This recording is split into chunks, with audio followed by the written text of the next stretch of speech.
draft steals. I got a couple. So I think Amik Robinson, a corner out of Louisiana Tech. There have been a couple of people who have talked about him.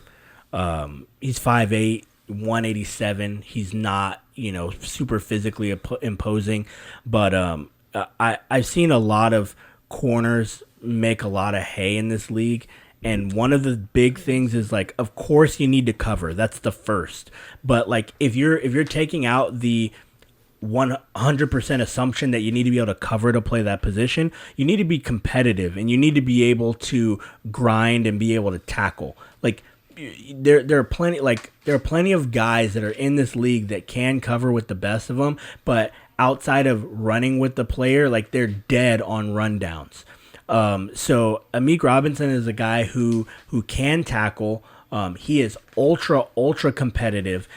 He's a guy who's going to be able to be a strong player in the locker room. I think another player is Michael Pittman Jr. from USC. He's a guy who plays punt coverage.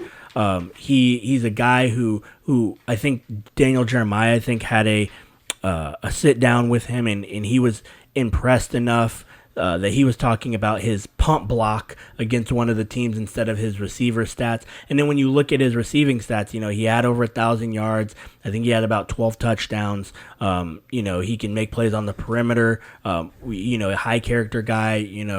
When you're looking at those type of steal players, you're looking at guys who can find ways to make plays outside of just the one trick pony, who can affect your team in multiple ways. So those are a couple. I also think Bryce Hall, the cornerback out of Virginia, ultra competitive, a guy who was injured in 2019 for the most of the season.